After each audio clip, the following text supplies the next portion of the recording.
अभिमन्यु की वीरगाथा महाभारत के युद्ध की सबसे हृदय विदारक घटनाओं में से एक है, जो हमें साहस, समर्पण और युद्ध के कठिन नियमों के प्रति विचारशील बनाती है।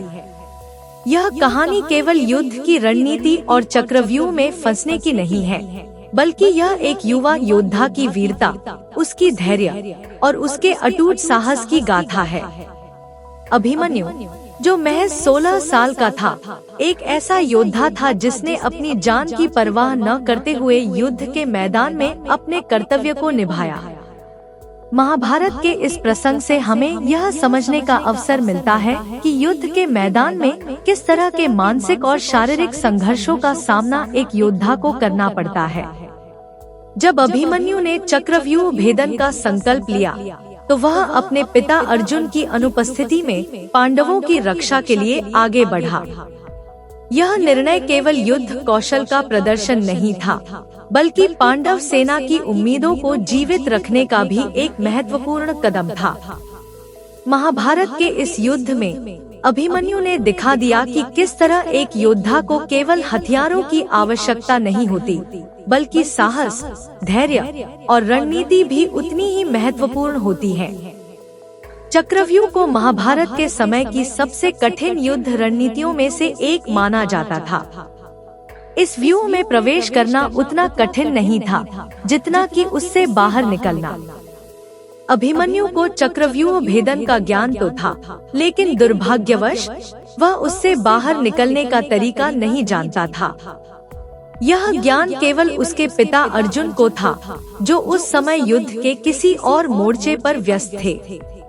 अभिमन्यु ने अपने सीमित ज्ञान और अदम्य साहस के साथ चक्रव्यूह में प्रवेश किया और अपने अद्भुत धनुर्विद्या कौशल का प्रदर्शन किया। जब अभिमन्यु ने चक्रव्यूह में प्रवेश किया, तो उसने दुश्मन की पहली पंक्ति को बड़ी ही कुशलता से तोड़ा। उसके धनुर्विद्या कौशल से कौरव सेना में हाहाकार मच गया। उसकी गति और शक्ति के सामने कौरव योद्धा घबरा गए। ऐसा कहा जाता है कि अभिमन्यु की वीरता उस समय ऐसी थी कि उसके सामने आकर कई महारथी पीछे हट गए। लेकिन युद्ध के नियम बदलने लगे थे। जयद्रथ ने पांडव सेना को चक्रव्यूह में घुसने से रोक दिया और अभिमन्यु अकेला पड़ गया। यही वह क्षण था जब कौरव सेना ने अपनी युद्ध रणनीति को और अधिक आक्रामक बनाया। चक्रव्यूह के भीतर अभिमन्यु को धीरे धीरे कौरव सेना के महारथियों ने घेर लिया। ये महारथी थे दुर्योधन, कर्ण, द्रोणाचार्य, अश्वत्थामा, दुशासन, कृपाचार्य, कृतवर्मा, शल्य और शकुनी।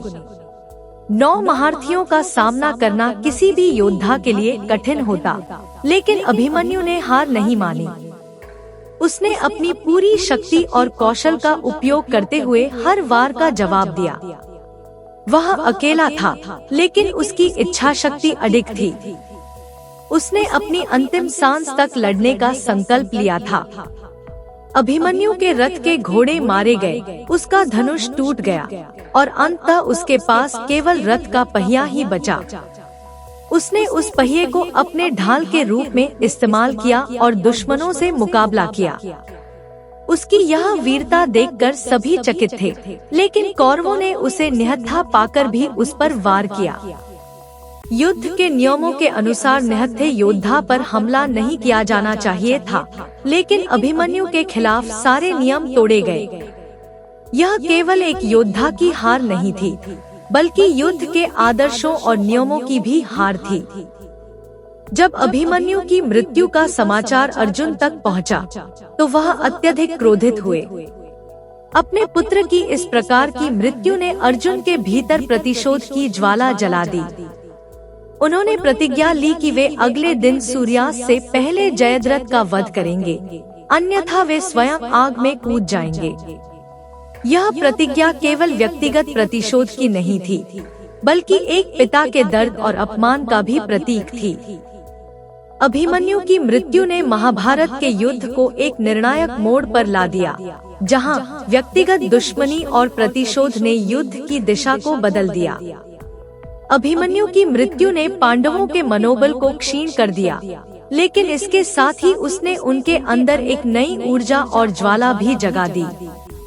यह घटना महाभारत के युद्ध में एक महत्वपूर्ण मोड़ साबित हुई, जहां पांडवों ने और अधिक साहस और रणनीति के साथ युद्ध लड़ा। अभिमन्यु की वीरता ने यह साबित कर दिया कि किसी भी युद्ध में केवल शारीरिक शक्ति ही नहीं, बल्कि मानसिक दृढ़ता और आत्मबल भी अत्यधिक महत्वपूर्ण होते हैं।